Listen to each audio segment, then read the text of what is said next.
Hey guys, welcome to success की 98। आप सभी का बहुत बहुत स्वागत है हमारे यूट्यूब चैनल सक्सेस की 98 पे। तो हम देखने जा रहे हैं जनरल साइंस। जी हाँ, जनरल साइंस की ये है क्यूज़, बहुत ही इंपॉर्टेंट क्यूज़ है आपके आने वाले एग्जाम के लिए। तो जिन बच्चों का अभी कल एग्ज़ाम है वो बच्चे एक बार ज़रूर इस वीडियो को देख के जाएं, क्योंकि उनके लिए भी कुछ इंपॉर्टेंट क्वेश्चन है यहाँ पे। ठीक है, और हो सकता है कि आपके एग्जाम में ये सारे क्वेश्चन पूछे जाएं, तो पूरे क्यूज़ में बने रहिएगा। और साथ ही साथ अभी तक जिन बच्चों ने सक्सेस की 98.org पर अपने टेस्ट सीरीज को परचेज नहीं किया है, वो प्लीज़ एक बार इस पोर्टल पर जाएं और वहां पर जाकर इसे जरूर परचेज कर ले, सिर्फ 99 रुपीज़ में। ओके, तो चलिए कुछ इंपॉर्टेंट क्वेश्चन देखते हैं जो कि आपके इस क्लास को रोज शाम 5 बजे अपडेट किया जाता है। ठीक है, तो हमारे साथ बने रहिएगा। और ये है जनरल साइंस, जी हाँ, सामान्य विज्ञान का पार्ट 16। तो देखते हैं कैसे क्वेश्चंस आते हैं आपके एग्जाम के लिए। ये रहा पहला सवाल, which of the following measurements is not a unit of distance. इनमें से कौन सा दूरी मापक इकाई नहीं है? चलिए, तो आपके ऑप्शंस आपके सामने हैं, अमीटर, क्यूबाइट, पारसेक या फिर एंगस्ट्रॉम। तो ऑप्शंस हैं आपके सामने। अगर आपको आंसर पता है तो नीचे जरूर कमेंट कीजिएगा। और जिनका भी कल एग्जाम है उनको तो सबसे पहले ऑल द बेस्ट।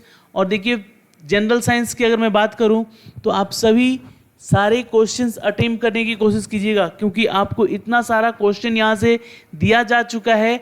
अगर आप रेगुलरली पढ़ रहे हो हमारे साथ तो कोई भी क्वेश्चन छोड़कर आने का जरूरत नहीं है। ऐसा सब क्वेश्चन कराया जा चुका है, आपका सिलेबस कंप्लीटेड है। ठीक है, और ग्रुप डी और एएलपी में बहुत ही इजी क्वेश्चन पूछे जाते हैं बच्चे, इसलिए वहाँ पे ज़्यादा पैनिक होकर एग्ज़ाम मत दीजिएगा। ठीक है, तो चलिए इसका आंसर देखते हैं। This is a. ठीक है, अमीटर जो है उससे दूरी का मापक नहीं किया जा सकता है। ठीक है, ये इकाई नहीं है दूरी मापने की। ठीक है, और देखो हाथ है, क्यूबाइट जो होता है हाथ से नाप सकते हैं डिस्टेंस। पारसेक है, उससे भी डिस्टेंस नापा जाता है। और एंगस्ट्रम से तो ही डिस्टेंस मापा जाता है, ये एक बहुत बड़ी इकाई है। ठीक है, तो इसमें अमीटर जो है ये इलेक्ट्रिसिटी के लिए ही उपयोग की जाती है। चलिए अगला सवाल है हमारा कि which one of the following remains constant while throwing a ball upward. गेंद को ऊपर फेंकते समय निम्नलिखित में से कौन सा स्थिर होता है? तो उसका डिस्प्लेसमेंट, काइनेटिक एनर्जी या एक्सेलरेशन या वेलोसिटी। तो ऑप्शंस हैं आपके सामने, नीचे कमेंट बॉक्स में जाकर अपने आंसर जरूर कमेंट कीजिए। और देखिए, बहुत सारे ऐसे बच्चे होते हैं जो कि बेकार की कमेंट्स करते हैं, जिनका कोई भी फ़ायदा नहीं है। वो दूसरे चैनल से होते हैं या फिर कहीं और से होते हैं, जिनको पढ़ाई से कोई मतलब नहीं है। वो बेकार की फालतू की मैसेजेस या कमेंट्स करते हैं, तो आप लोग उनकी बातों को इग्नोर मारिएगा। ठीक है, और आप अपने आंसर खुद कीजिएगा कमेंट, जो आपको आंसर आता है सही। ठीक है, तो चलिए इसका आंसर है इट्स सी, एक्सक्लेरेशन। जी हाँ, गेंद को ऊपर फेंकते समय इसमें से एक्सक्लेरेशन जाकर एक पॉइंट पर स्टॉप हो जाता है, यानी कि स्थिर हो जाता है। उसके बाद फिर वो गिरना शुरू करता है अपने दूसरे एक्सक्लेरेशन के साथ। ठीक है, चलिए अगला हमारा सवाल है कि pure water फ्रीजेज at the what temperature. शुद्ध पानी किस तापमान पर जम जाता है? 47 फ़ारेनहाइट, 32 फ़ारेनहाइट, 0 फ़ारेनहाइट या फिर 19 फ़ारेनहाइट। ठीक है, तो ये एफ का मतलब फ़ारेनहाइट है। ठीक है, आप इसे डिग्री में भी चेंज कर सकते हैं और डिग्री में बता सकते हैं, पर यहाँ पे फ़ारेनहाइट में क्वेश्चन पूछा है, तो इस चीज़ का आप लोग एग्ज़ाम में भी बहुत ध्यान दीजिएगा कि क्वेश्चन का आंसर, उसके इकाई जो उसका एसआई यूनिट है वो किस में पूछ रहा है। ठीक है, तो इस चीज़ का भी एग्ज़ाम में ध्यान दीजिएगा बच्चों। तो चलिए इसका आंसर जानते हैं। ये है 32 फ़ारेनहाइट पर शुद्ध पानी जो होता है उसका तापमान जमने लगता है। जी हाँ, 32 फ़ारेनहाइट। ओके, चलिए, और 0 डिग्री सेल्सियस पे भी पानी जमने लगता है। ठीक है, ध्यान दीजिएगा इस चीज़ का, वो डिग्री सेल्सियस में, ये फ़ारेनहाइट में है। चलिए नेक्स्ट हमारा है कि recoil of a gun is example of. बंदूक का पुनर्मिलन एक उदाहरण है। ठीक है, recoil of a gun is example of इस conservation of the linear momentum. जी हाँ, रैखिक गति का संरक्षण, ये सिद्धांत दिया है। ठीक है, और रैखिक गति का संरक्षण जो है वो एक एग्जाम्पल है क्या? तो इसका रिकॉइलिंग यानी कि बंदूक का पुनः मिलन एक उदाहरण जो है इसका, ये किसका उदाहरण है? तो एक रैखिक गति संरक्षण का उदाहरण है, यानी कि conservation of linear momentum. Okay, याद रखिएगा, इंपॉर्टेंट क्वेश्चन है और ये क्वेश्चन एसएससी 2016 में पूछा जा चुका है। ठीक है, हमारा अगला सवाल देखते हैं। विच one of the following common device work on the basis of the principle of mutual induction? पारस्परिक प्रेरणा के सिद्धांत के आधार पर निम्नलिखित में से कौन सा सामान्य उपकरण काम करता है? It's a tube light, transformer, photodiode या फिर एलईडी, यानी कि एलईडी जो आप लोग अपने घर में यूज करते हैं उसकी बातें हो रही हैं। ठीक है, एलईडी के बारे में। ठीक है, नॉट इट्स शीशा, इसको मत समझ लीजिएगा। ठीक है, चलिए, तो ऑप्शन सामने है, आंसर आपके सामने है और आप आंसर कमेंट कीजिए। आपको देते हैं इसके लिए 10 सेकेंड और आप पूरा सही आंसर कीजिएगा और यहाँ पे ज़रूर कमेंट कीजिएगा कि आपको आंसर कितने आए हैं सही। ठीक है, जब आप क्विज ख़त्म करोगे तब। ठीक है, और जो भी बच्चे देखिए अभी नए जुड़ रहे हैं हमारे साथ, प्लीज़ एक बार चैनल पे जाएं और चैनल को सब्सक्राइब जरूर कर लें और साथ ही साथ बेल के आइकन को जरूर दबा लें ताकि हर वीडियो का नोटिफिकेशन उनको सबसे पहले मिल सके। जी हाँ, इस चीज़ का ध्यान दीजिएगा। और जिन बच्चों को भी टेस्ट सीरीज परचेज करना है उसका लिंक मैंने दे दिया है स्टार्टिंग पेज पे ही, successkey98.org पर। वहाँ से जाके ज़रूर एक बार टेस्ट को परचेज करके एटलीस्ट टेस्ट दें ताकि आपकी क्षमता बताई जा सके कि कितना है एग्ज़ाम के लिए, कितनी तैयारी है आपकी। ठीक है, तो चलिए अगला इसका आंसर देखते हैं। It's a B, transformer. ठीक है, DC current can be controlled by which one of the following components? DC जो करंट होता है वो वर्तमान में नियंत्रित किया जा सकता है जिसके द्वारा निम्नलिखित घटकों में से एक है। ऑप्शंस हैं इम्पेडेंस, यानी कि फाइट करना, यानी कि मुकाबला, एक तरह से हिंदी में थोड़ा है इसका वर्डिंग। रेसिस्टेंस, उसका प्रतिरोध। ठीक है, या कैपेसिटेंस, यानी कि उसकी एक समय इकाई। ठीक है, और या फिर इंडक्टेंस, यानी कि उसकी अधिपाष्टन। ठीक है, तो आंसर इसका नीचे कमेंट जरूर कीजिएगा कि DC current can B control by which one of the following component. तो आंसर है बच्चे इट्स बी, इट्स रेजिस्टेंट। जी हाँ, उसके प्रतिरोध किसी भी डीसी करंट का जो है नियंत्रण करता है। उसका कौन? उसका प्रतिरोध, उसका रुकाव, उसका ठहराव। ठीक है, चलिए अगला सवाल है कि what type of reaction is carried out by the lipase in the digestion of the fats? ये क्वेश्चन आ रहा है रसायन शास्त्र से और ये इम्पॉर्टेंट है आपके एग्जाम के लिए। ठीक है, क्योंकि वेटेज होता है रसायन और लाइफ साइंस का, यानी कि जीव विज्ञान का बहुत ही ज़्यादा वेटेज होता है एग्जाम के लिए। तो आंसर बताइए, वसा के पाचन में लिपेज जो होता है किसके द्वारा और किस प्रकार की प्रतिक्रिया की जाती है? तो रिडक्शन, डिहाइड्रेशन, हाइड्रोलिसिस या कैलिफिकेशन? तो आंसर है बच्चे इट्स सी, हाइड्रोलिसिस। जी हाँ, हाइड्रोलिसिस एक प्रक्रिया की जाती है। The what type of the reaction? The hydrolysis is carried out by the lipase in the digestion of the fat. Okay, याद रखिएगा, इंपॉर्टेंट है क्वेश्चन। अच्छा, नेक्स्ट हमारा है कि असर्शन। जी हाँ, असर्शन, लिथियम इज यूज्ड। ये देखिए क्वेश्चन जो है आपका, कल ये क्वेश्चन मैंने रिपीट किया है जानबूझकर यहाँ पे, क्योंकि ये क्वेश्चन आपके एग्जाम के लिए बहुत ही ज़्यादा इंपॉर्टेंट है। इसको नोट कर लीजिएगा कि लिथियम का उपयोग घड़ियों और में पाए जाने वाले प्रकार के हल्के वजन में विद्युतीय बैटरी में किया जाता है, जिसके कारण उसके जो द्रव्यमान को इलेक्ट्रॉन के एक उसके तत्व को छोड़कर आवश्यक बहुत ही होती है। तो वो छोटी इकाई के बारे में आपको बताना है। ठीक है, तो ऑप्शंस हैं आपके बोथ ए एंड आर, यानी कि assertion and reason are true is the correct example of A, यानी कि असर्शन के लिए दोनों ही ट्रू है एग्जाम्पल। ठीक है, करेक्ट है। या फिर A and R true but R is not a correct example explanation of A. ठीक है, बोथ ए और आर दोनों ही सत्य हैं, लेकिन आर को करेक्शन जो एक्सप्लेनेशन दिया गया है ए का वो सही नहीं है। या फिर C, A is the true but R is false and A is false but R is true. तो जो भी आपको आंसर सही लग रहा है वो बताना है। तो देखिए बोल रहा है कि lithium is use the light weight electrical batteries of the type found the clock and watches. ठीक है, तो जो भी घड़ी में पाए जाते हैं, ठीक है, घड़ी में जो भी पाए जाते हैं लिथियम जो यूज़ किए जाते हैं, ठीक है, लाइट वेट के होते हैं। और उसका कारण है क्या, the mass of Li, lithium को Li से डिनोट किया गया है, required the reason 1 mole of the electron is so small. तो ये रीज़न दिया गया है क्यों लाइट वेट होते हैं इलेक्ट्रिकल बैटरीज इसके, ठीक है, जो लिथियम से बने होते हैं, जो घड़ी में यूज़ किए जाते हैं।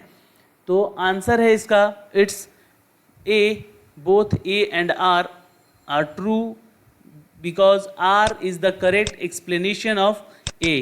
ठीक है, ध्यान दीजिएगा, ए जो है यानी कि असर्शन जो है इसका ये ट्रू है, और आर यानी कि जो इसका रीज़न दिया गया है वो भी ट्रू है, और R is the correct explanation, जो इसका एक्सप्लेनेशन ये दिया गया है ये क्यों होता है ये भी सही बताता है ए का सही होने का। चलिए अगला हमारा सवाल है कि which one of the following compound is frequently found the packet with the drawing tubes. निम्नलिखित यौगिकों में से कौन सा अक्सर सुखाने वाले ट्यूबों के साथ पैक किया जाता है। तो आंसर है बच्चे इट्स सी, कैल्शियम क्लोराइड। चलिए नेक्स्ट देखते हैं, the metal use to make wire for the safety fuse must have. देखिए इंपॉर्टेंट क्वेश्चन है कि सुरक्षा जो फ्यूज होता है, जो फ्यूज का यूज़ करते हैं हम लोग सुरक्षा के लिए, वो तार बनाने के लिए किस धातु का उपयोग किया जाना चाहिए। तो it's a high resistivity and the low melting point. ठीक है, तो नोट कीजिएगा जिसकी उच्च प्रतिरोधकता और कम पिघलने की क्षमता हो, उस बिंदु को, उस टॉपिक को, उस रेसिस्टिविटी वायर को हम इसका यूज़ करते हैं। चलिए अगला हमारा सवाल है which one of the following is not a natural polymer. निम्नलिखित में से कौन सा प्राकृतिक बहुलक नहीं है, ऊन, रेशम, कपास या टेफ्लॉन।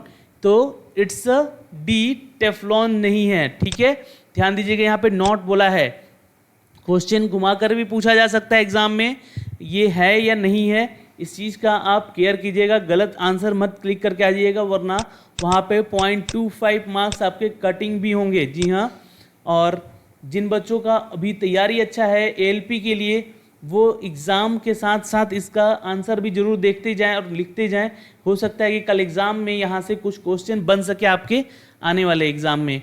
ठीक है, तो ultra pure metal is obtained by, ultra शुद्ध धातु द्वारा प्राप्त किया जाता है, किसके द्वारा। तो आंसर है इट्स सी, जोन रेफनिंग। जी हाँ, आंसर है बच्चे इट्स जोन रेफनिंग यानी कि परिष्करण। ओके, चलिए नेक्स्ट है which one among the following polymer is use to make the personal armour such as the combat helmets, ballistic face mask and the ballistic vests. निम्नलिखित बहुलकों में से कौन सा व्यक्तिगत एक हथियार बनाने के प्रयोग में किया जाता है, जैसे कि लड़ाकू हेलमेट, ब्लास्टिक चेहरे मास्क पहनने वाले और ब्लास्टिक वेट्स को यूज़ करने वाले। तो किसका उपयोग होता है। तो आंसर है इट्स कैवलर। जी हाँ, कैवलर का उपयोग किया जाता है इसको बनाने में। नेक्स्ट है हमारा कि which one of the following is the club moss. Club moss क्या होता है, ये नया वर्ड आया है कुछ सुनने में। अगर आपको आंसर पता है तो नीचे कमेंट कीजिएगा, ठीक है, क्योंकि ये सब क्वेश्चन हो सकता है कि न्यू पैटर्न में पूछे जाएं एग्जाम में। तो आंसर है बच्चे इट्स सी, द लाइकोपोडियम। जी हाँ, लाइकोपोडियम को क्लब मॉस कहते हैं। लाइकोपोडियम का तो नाम सुना ही होगा अगर केमिस्ट्री पढ़ा होगा तो। ठीक है, चलिए rap is the Marsilea is the present in. तो आंसर है बच्चे इट्स बी, स्पोरोक्रैप। मार्सिला में रैफे जो होती हैं, रैफे वो मौजूद होती हैं द स्पोरोक्रैप में। ठीक है, चलिए next, the settle type the occurring is the Marsilea. देखिए मार्सिलिया से वर्ड से आपका दूसरा क्वेश्चन बन रहा है यहाँ पे, the settle type of the occurring is the Marsilea is. तो मार्सिलिया में होने वाले स्टील का प्रकार है एक, कौन सा प्रकार है ये, नीचे कमेंट कीजिएगा, आंसर जाके जरूर आंसर अगर आपको पता है तो। चलिए it's answer is amphiphloic siphonostele. ठीक है, amphiphloic siphonostele is the right answer for the Marsilea type of the occurring. जी हाँ। नेक्स्ट है the morphological nature of the rhizophore of the Slaginia is root like, stem like, both, root और steam both. ठीक है। और next है हमारा कि रेजिड लाइक, यानी कि हिर्जिद कहते हैं इसको हिंदी में। ये बायोलॉजिकल टर्म है, बायोलॉजिकल वर्ड है ये। ठीक है। और ये क्वेश्चन पूछ रहा है कि सेलागिनेला के हेर्जियोफोरे में मॉर्फोलॉजिकल प्रकृति क्या है, तो वो है it's C both root and the stem. जैसा कि इसका रूट होता है वैसा ही इसका स्टीम होता है। ठीक है। चलिए नेक्स्ट है द सिलेगिना शो। सिलेगिना जो होता है वो क्या शो करता है, क्या दिखाता है, तो ये दिखाता है बड़े और छोटे पत्ते जो कि सर्पीले ढंग से एक व्यवस्थित रूप में होते हैं। ठीक है। The large and the small leave arrange in the spirally. Okay. Next है हमारा जो क्वेश्चन है, देखिए ये क्वेश्चन इंपॉर्टेंट है। The anatomy of the Pinus needle reflects the feature of जो पीनस की सुई की शारीरिक रचनाएं होती हैं वो कैसी होती हैं, तो ये होती हैं ज़ेरोफिट। ठीक है। Xerophyte like a xerophyte is the structure of the Pinus needle. Okay. चलिए नेक्स्ट है हमारा कि girdling leaf the traces are the characteristics feature of the stem of. तो आंसर है बच्चे इट्स ए स्यास। जी हाँ, स्यास जो होता है वो पत्ती के निशान के जो उसकी स्टीम होती है, जो पत्तियाँ होती हैं उसकी एक विशेषता होती है। जी हाँ, उसको कहते हैं स्यास। याद रखिएगा, इंपॉर्टेंट है। और ये क्यूज़ यहीं पे होता है अब समाप्त। हमारे साथ बने रहने के लिए आपका बहुत बहुत धन्यवाद। और जिन बच्चों को अभी इस पीडीएफ चाहिए, थोड़ा सा पीडीएफ में डिले हो रहा है, पर अदर जो सब्जेक्ट्स के हैं पीडीएफ वो आपके पीडीएफ सक्सेस की 98.in पे जाके आप वहाँ से डाउनलोड कर सकते हैं और वहाँ पढ़ सकते हैं पीडीएफ इसका हर सब्जेक्ट से, चाहे वो जीके का हो या जीएस का हो या फिर करंट अफेयर का हो। ये तीनों के वहाँ पे अपडेट किए जा रहे हैं हमारे चैनल से, सक्सेस की 98 से। और सक्सेस की 98.in जो हमारा वेबसाइट है, यहाँ जाके ज़रूर आप इसे डाउनलोड करके पढ़ सकते हैं। और टेस्ट सीरीज के लिए सक्सेस की 98.org पर जाके आप टेस्ट पोर्टल पे जाके आप टेस्ट परचेज कर सकते हैं। और बैंकिंग के भी टेस्ट जो हो भी लॉन्च होने वाले हैं। आई थिंक कल शाम तक या परसों शाम तक ये लॉन्च कर दिए जाएंगे। जिन बच्चों को भी बैंक का एग्ज़ाम देना हो आरआरबी से रिलेटेड, ठीक है, तो वो बच्चे इसे परचेज कर सकते हैं। ठीक है। तो आज के लिए इतना ही। मिलते हैं आपसे एक कल नए वीडियो में और एक नए क्यूज़ के साथ। तब तक के लिए धन्यवाद।